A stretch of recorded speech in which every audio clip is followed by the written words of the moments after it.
I just want you to know from the start that none of this was my idea. It wasn't my idea to leave the pub we'd been holed up in since the whole Z thing started, or to lift those cars with my friend. It certainly wasn't my idea to smash the windows and get my blood everywhere. All of that nonsense was my best friend's idea.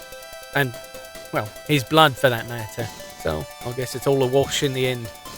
But, well, I guess it was my idea to follow that radio message from the Weston Farm safe house. Safety. I'm building a safe house on the south side of Eerie, on the old Weston. And then to go to the hospital and get bandages after things got messy. So, maybe I'm the big idiot and I'll just let history make their judgment on her own. I don't have much paper here, but here's what happened. So we ran to the hospital to get things fixed up. The place is mostly empty, see, so it didn't take long, but maybe Louis took too many of them pain pills because he just laid there and drooled all over. No, I guess I got bored and figured a hospital would have some nice stuff to loot, so I grabbed some new duds.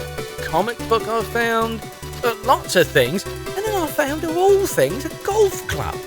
Nice driver too, should keep Zach off me quite nicely. So I figure I'd better take a look around and see if the coast is clear, right?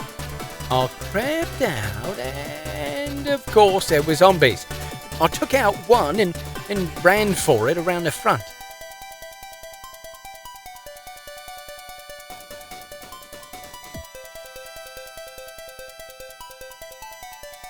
Into a much bigger pack of zombies.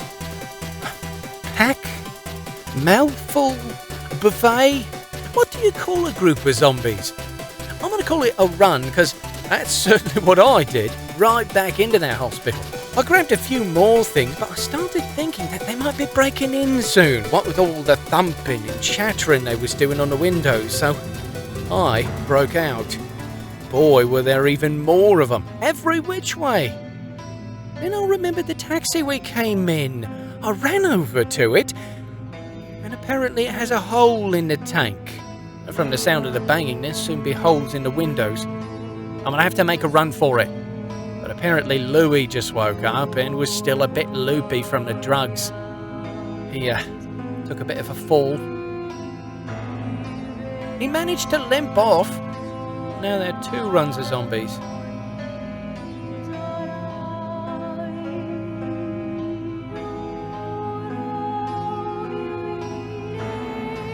Okay, so if you find this journal, note, thing, and it's not got any more entries, I must have made it. Yeah, we'll go with that. Cheerio. Archivist note. This was not the last entry, but the writing style, pen color, and contents of the following entry would indicate that this was indeed the last entry penned by Graham Fleming. Entry 2.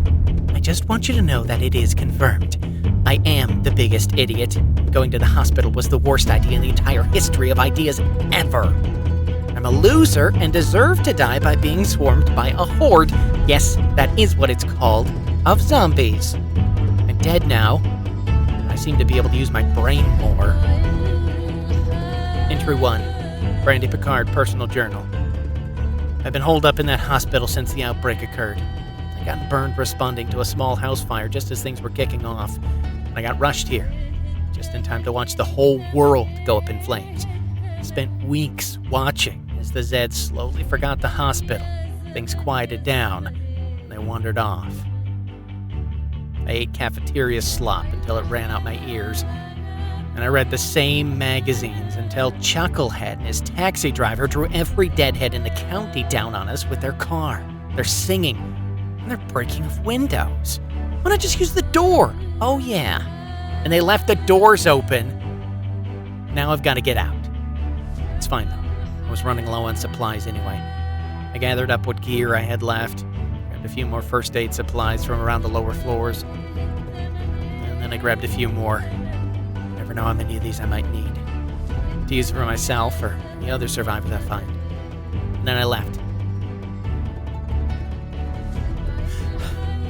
I found this journal, if you can call it that, where he dropped it in his run, and I tried to make it to the tree line, but there were far too many in the trees. I'd hoped the attached military base would be more killed out, with all the guns and military personnel, but I guess the opposite's true. The piles of rotting bodies attest to the fight, but I assume the noise brought them from all over the county. Luckily, they're very slow, even when there are tons of them. I managed to lose them by jumping a few fences and running through several fields. The carrots here are ripe, though, so I guess I have a chance to rest and eat. That idiot's note mentioned the Weston farm as a safe house. I guess I should head there. It's the closest place I know, and I'm running out of paper. I don't even know why I'm writing this. I guess I'll have time to figure that out when I get to safety. Hope the next entry's mine, and not just making fun of me. The Journals of Eerie County will continue next time with Burger Flipping, the Philosopher's Guide to the Zombie Apocalypse. Subscribe and click the bell to be notified when the next journal is released.